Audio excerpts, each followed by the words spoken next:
Subscribe करें और bell दबाएं ताकि कोई खबर रह न जाए।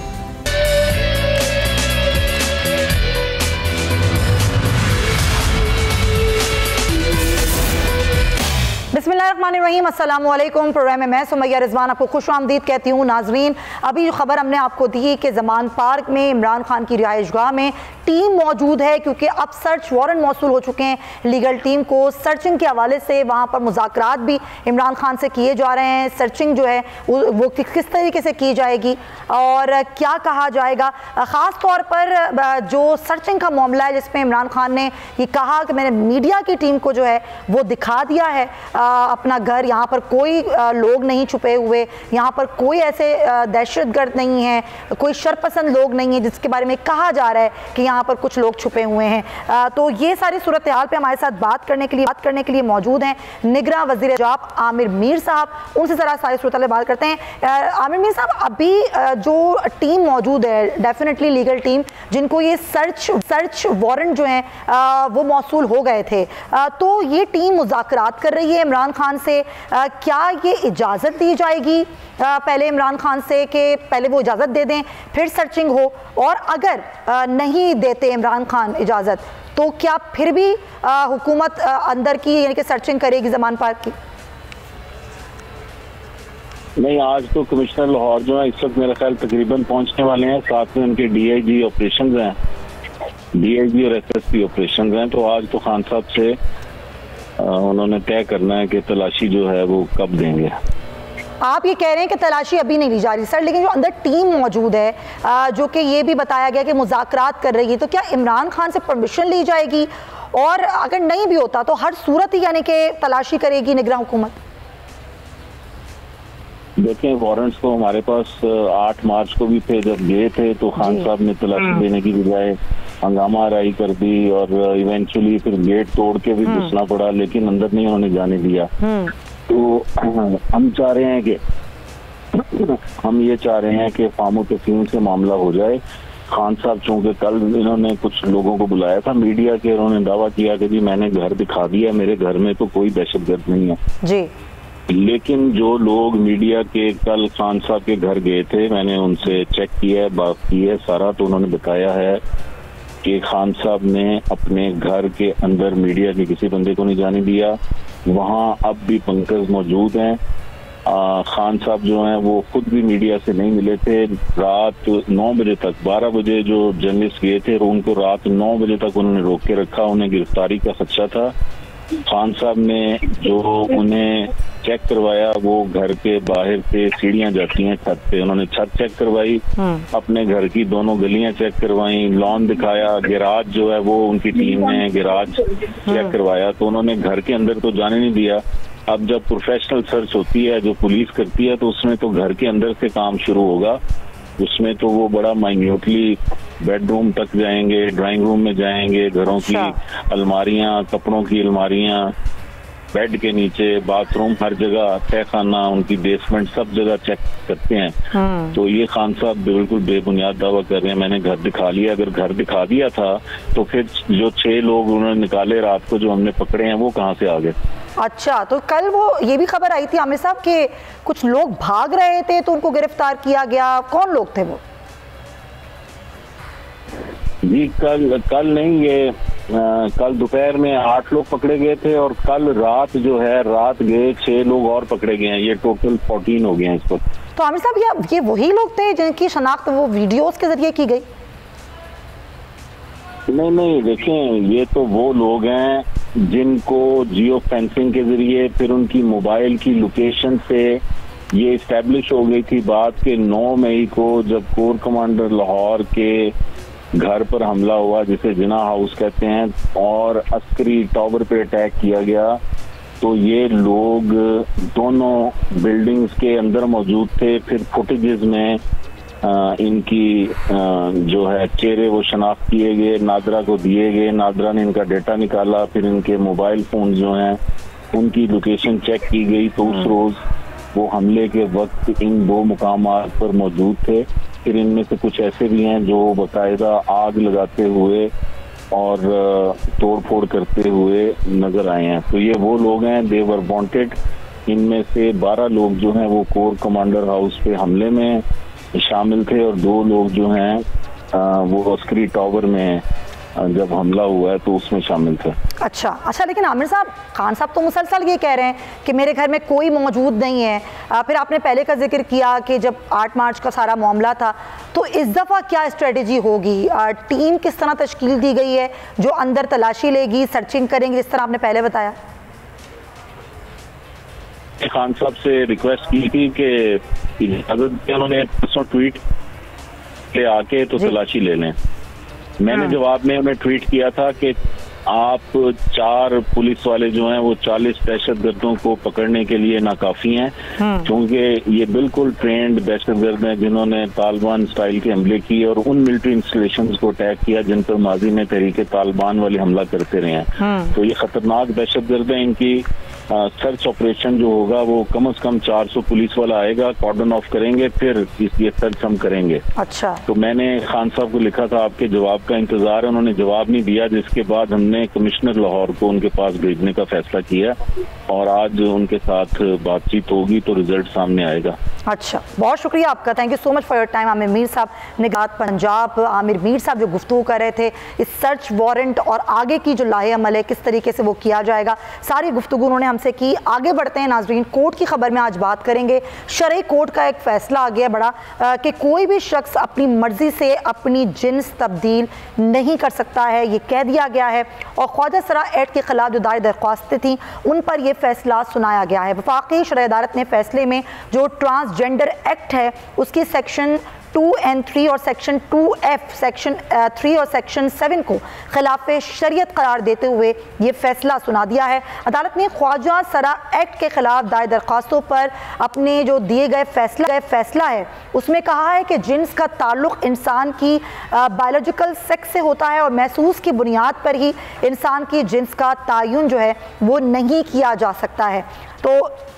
तो इसी पर हम बात करें निशा राव जो कि फर्स्ट ट्रांसजेंडर एडवोकेट हैं पाकिस्तान की, उनसे हम बात करते हैं और हमारे नुमाइंदे भी हमारे साथ हैं, सीनियर तजियाकार हैं इमरान साहब। आप मुझे बताइएगा, ये बड़ा एक फ़ैसला आया है जिसका कई जगहों पर तो बड़ा खैर मकदम भी किया जा रहा है, लेकिन ये है क्या सारा मामला? ये जो ट्रांसजेंडर एक्ट बना था उसमें एक प्रोविजन डाल दी गई थी कि जो भी मतलब ट्रांसजेंडर हैं वो जाके नादरा के ऑफिस में अपनी शनाख्त बता के, अपनी सेंस बता के, अपना जेंडर बता के जो है अपना शनाख्ती कार्ड हासिल कर सकते हैं। तो ये जब कानून बना, पार्लियामेंट से पास हुआ, तो इसे वफाकी शरई अदालत में चैलेंज किया गया मुख्तलिफ मजहबी जमातों की तरफ से, जैसे मौलाना फजल रहमान की जमात है, जमात इस्लामी है और दीगर स्टेक होल्डर की तरफ से। और इसमें जो स्टेक होल्डर अपना ट्रांसजेंडर की मुख्तलिफ तंजीमें हैं उनकी जानिब से भी ये कानून जो है वो वफाकी शरई अदालत में चैलेंज किया गया था। आज इसका फैसला सुनाया गया है। 108 सफ़ात का ये एक तवील लंबा चौड़ा फैसला है जो कि कायम मकाम चीफ जस्टिस सैयद मोहम्मद अनवर ने तहरीर किया है। अब इस फैसले में कानून की ट्रांसजेंडर कानून की जो सेक्शन 3 और 7 है उससे खिलाफ शरिया करार दिया गया है और कहा यह है कि जो जेंडर होता है, जो एक आपकी जिन्स होती है, आप उसको चेंज नहीं करवा सकते। उसमें कहा गया कि आप के जिन्स के ऊपर जो सनफ गालिब होगी आप उसके मुताबिक जाके अपना नादरा से शनाख्ती कार्ड बनवा सकते हैं, उसमें मर्द बता सकते हैं, उसमें औरत बता सकते हैं। लेकिन अगर आपकी फीलिंग्स है तो फीलिंग्स की बुनियाद के ऊपर जो है आप जाके ये नादरा से ये नहीं कह सकते कि आपका मर्द जेंडर लिखा जाए या आपका फीमेल जेंडर लिखा जाए। आपकी जिन्स के ऊपर जो गालिब होगी, जो पैदाइश में आपका लिखा जाएगा, उसके मुताबिक आप जो है वो नादरा से सर्टिफिकेट हासिल कर सकते हैं। और इसमें यह भी कहा गया है कि ये जो प्रोविजन है, सेक्शन जो 7 का जिक्र किया गया है, 3 का जिक्र किया गया, ये जो इस्लामी तालीमात है उसके मुनाफी है, गैर शरई इसको करार दिया गया है। जी बिल्कुल सही है। इमरान साहब हमारे साथ ही रहिए क्योंकि निशा राव भी हमारे साथ हैं, हम निशा से बात करते हैं। निशा, आप खुद कानून को समझती हैं, आप सारे मामला जानती हैं, लेकिन ये शरई कोर्ट का फैसला जिसमें कहा गया है कि विरासत में जो हिस्सा है वो भी जिन्स के मुताबिक मिल सकता है, लेकिन अगर किसी को फीलिंग हो, अपनी फीलिंग की बुनियाद पर वो ऐसा नहीं कर सकता, शरीयत इसकी इजाज़त नहीं देती है। आप क्या समझती हैं अब ये कानूनी जो आगे के मामलात हैं उसको खुद आप लोग किस तरीके से आगे बढ़ाएंगे? देखिए कि सबसे पहले तो मैं शुक्रिया अदा करती हूँ, और जो आज का फैसला है हम इससे मायूस नहीं हैं। अच्छा। मैं यहाँ पर यही कहना चाहूँगी कि इसमें कुछ डिमांड्स की गई हैं, कुछ चेंजिंग आई गई हैं, जो डेफिनेशन है उसमें थोड़ी सी चेंजिंग हुई है। ट्रांसजेंडर्स को ऑलरेडी हकूक देने का प्रॉमिस किया गया है, ख्वाजा के आईडी कार्ड से रिलेटेड भी बात की गई है। हाँ, यहाँ पर हम बात जिन्स और सिन्फ के फर्क में कर सकते हैं, क्योंकि जब तक हम जिन्स और सिन्फ को सही तरीके से समझ नहीं पाएंगे, मैं समझती हूँ कि हम ख्वाजा के लॉ पर बात कर ही नहीं सकते। जो बाइनरी ख्वाजा हैं, जो अगर वो बाइनरी है तो उसमें मर्द ख्वाजा औरत ख्वाजा कहलाया जाता है। अगर नॉन बाइनरी है तो वो या तो खुद को ख्वाजा कह सकते हैं या थर्ड जेंडर में वो लोग आ जाते हैं। जबकि सिर्फ मैं ये कहती हूँ कि इंसान का जो दिमाग होता है, कि इंसान अपनी फीलिंग से सोच रहा होता है कि मैं मर्द हूँ या मैं औरत हूँ या मैं ख्वाजा हूँ। मैंने तो आज तक कभी नहीं देखा कि इनहेरिटेंस का मामला आया हो और ख्वाजा को उसको इनहेरिटेंस का हिस्सा दिया गया हो, जबकि हमारी जो रियासत है पाकिस्तान, इसके अंदर ख्वाजा को उनके राइट्स दिए ही नहीं जाते। मैं being a lawyer, being a Muslim, मेरे पास एक्स आईडी कार्ड है, मुझे जितने भी अरब अमारात है वहाँ पर वीज़ा अप्लाई करती हूँ, या एमिरेट्स फ्लाइट्स हैं। रिसेंटली हमारे साथ इस तरह के वाक़यात बहुत ज़्यादा हुए, हमें अलाउ ही नहीं किया जाता है, जबकि हम टैक्स पेयर हैं। मैं हर चीज़ का टैक्स पे करती हूँ, घर से निकल के रात को घर आने तक हम टैक्स पे करते हैं। हमें वो सारे राइट्स क्यों नहीं दिए जाते जो एक आम शहरी को दिए जाते हैं?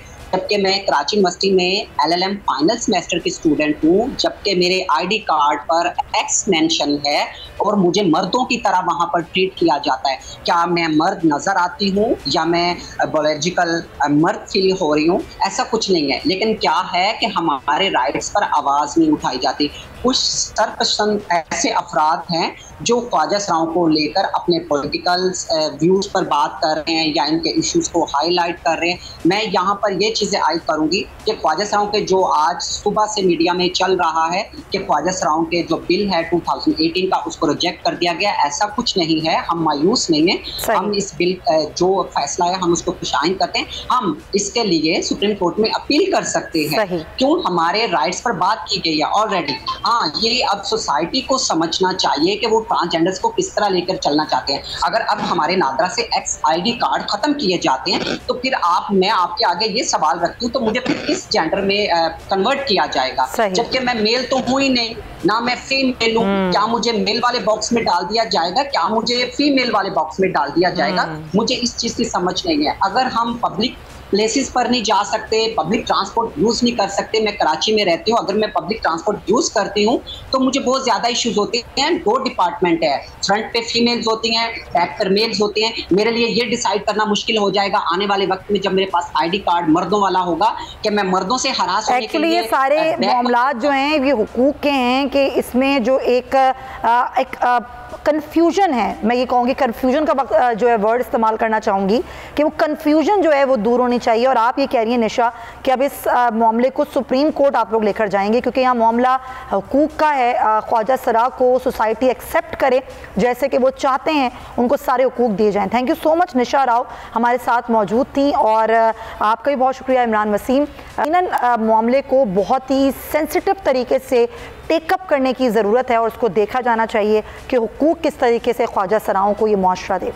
आगे बढ़ते हैं। आपने सुना होगा और ये खबर आपने देखी होगी कि कुछ अरसे पहले ही हुकूमत ने एक सस्ती स्कीम का कहा था कि जो लोग बाइक रखते हैं, यानी कि जिनके पास सफारी बाइक की है या उनके पास छोटी गाड़ी है, तो उनको सस्ता पेट्रोल की स्कीम से वो फ़ायदा उठा सकते हैं। तो सस्ता पेट्रोल की जो स्कीम थी, इससे किसने फ़ायदा उठाया, या फिर हमारे आवाम को इस स्कीम के बारे में पता ही नहीं था? अगली खबर में आपको देने से पहले ज़रा आवाम की राय दिखाना चाहती हूँ कि आवाम इस सस्ती पेट्रोल स्कीम के बारे से कुछ जानते भी हैं, उन्होंने फ़ायदा उठाया भी है नहीं, ज़रा सुनिएगा। सुनी थी भाई, बाइकों के लिए थोड़ा पेट्रोल में थोड़ा दिखाएंगे, पर कुछ भी नहीं हुआ ऐसा, और ना होगा, ना उम्मीद है हमें। अब दिन ब दिन मुल्क पीछे आएगा, आगे नहीं जाएगा। हुकूमत के सिर्फ दावे रहते हैं, बाकी आवाम को कोई भी रिलीफ नहीं मिलेगा। जी, हमने सुना था कि 100 रुपये पर लीटर पे फ़ायदा होगा, आवाम को रिलीफ दिया जाएगा, ख़ास तौर के मोटरसाइकिल हजरात जो मोटरसाइकिल यूज़ करते हैं। अभी तक तो ऐसा कुछ भी नहीं हुआ।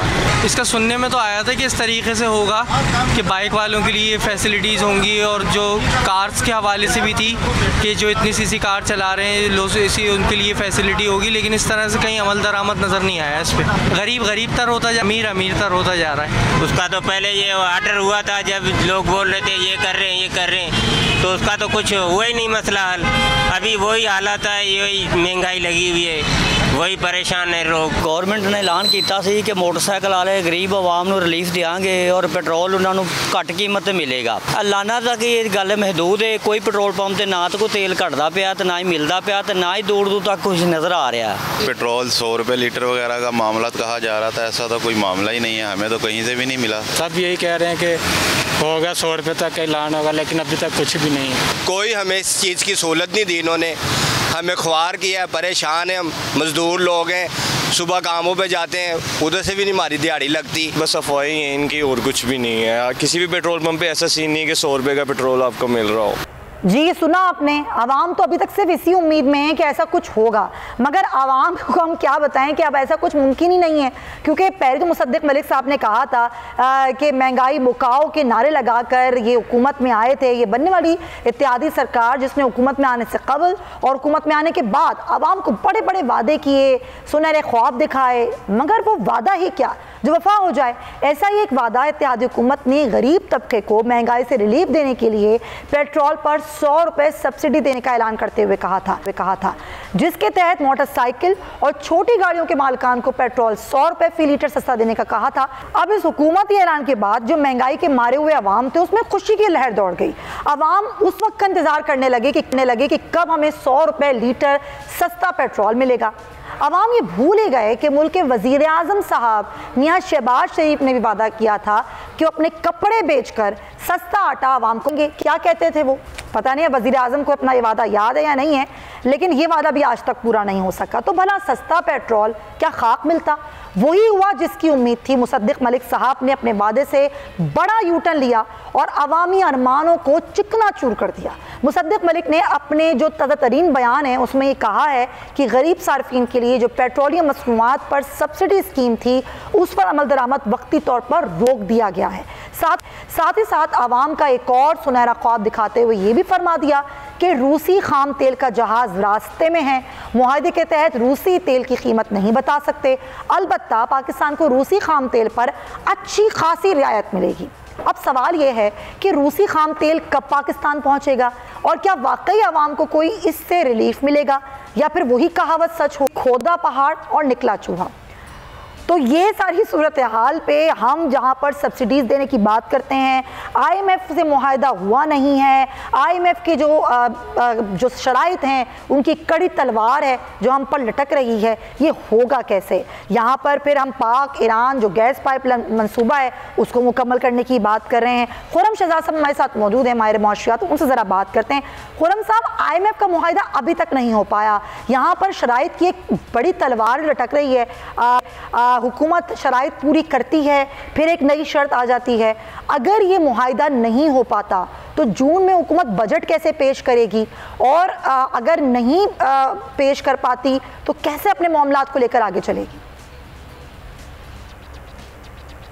अच्छा देखिए, जहाँ तक IMF का ताल्लुक है तो IMF ने जो कंडीशंस कही थी ज़्यादातर वो ऑफ कोर्स जो आवाम से रिलेटेड हैं वो काफ़ी ज़्यादा हो चुकी हैं, जिसमें जो है वो एनर्जी की प्राइसेस में इजाफा था, बिजली की कीमतों में, फिर उसके साथ साथ जो है रुपये की कदर में कमी थी, और फिर शरसूद में काफ़ी ज़्यादा इजाफा किया गया और सब्सिडीज़ को कम किया गया है।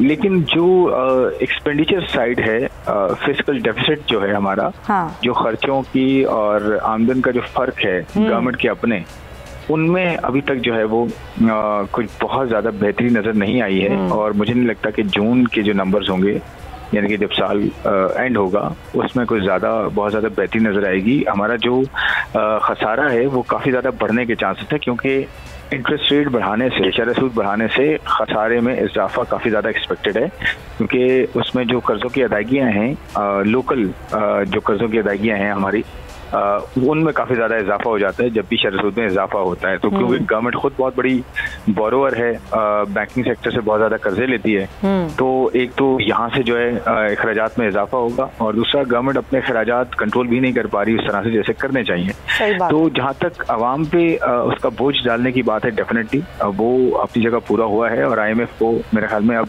स्टाफ लेवल एग्रीमेंट कर लेना चाहिए। जहाँ तक पेट्रोल की कीमतों का ताल्लुक है तो पेट्रोल की कीमतें कम की हैं गवर्नमेंट ने, अभी जो लास्ट रिव्यू किया था उसमें तकरीबन 12 रुपए कम की है गवर्नमेंट ने पेट्रोल की कीमत, और ये एक बड़ा डिक्लाइन है क्योंकि ये पहले तो जो है आप ये देख लें कि रुपए की कदर में कमी की वजह से और इंटरनेशनल प्राइसेस में भी थोड़ी कमी हुई है, लेकिन यहाँ पे इंक्रीज बनता था 3 रुपए का, लेकिन गवर्नमेंट ने शायद हिट ली है इस पे, जो कि IMF को नागवार गुजरती है कि IMF ये कहता है कि आप सब्सिडी ना दें, और फिर गवर्नमेंट सब्सिडी की जब बात करना शुरू कर देती है दोबारा से कि जी हम बड़ी गाड़ियों से या गाड़ियों वालों से जो है वो पेट्रोल की कीमत ज़्यादा लेंगे और वही हम पे कर देंगे मोटरसाइकिलिस्ट। तो इससे प्रॉब्लम ये होता है कि IMF फिर से जो है वो एक ट्रस्ट का फैक्टर जो है ना वो कम होता जा रहा है। तो IMF फिर ये परेशान हो जाता है कि जी आप दोबारा से सब्सिडी की बात करना शुरू कर दी आपने और फिर अब हमें समझाएं क्या हो रहा है। तो वो नई नई चीज़ें हम जब बात करते हैं तो फिर IMF इसलिए जो है वो एक ट्रस्ट जो कहते हैं ना उसे रिस्टोर होना चाहिए, वो शायद वैसा हो नहीं पा रहा, और अब वैसे भी जो है जून के एंड तक ये प्रोग्राम ख़त्म हो जाएगा।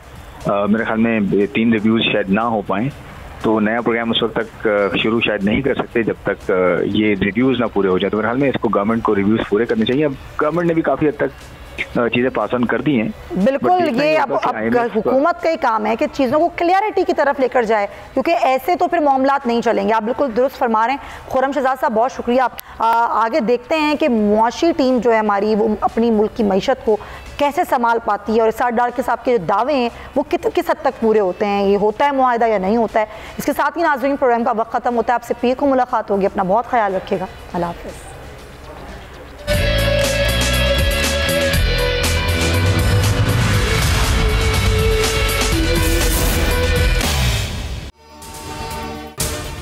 अगर आपको ये वीडियो पसंद आई है तो सब्सक्राइब करें और बेल आइकन पर क्लिक करें।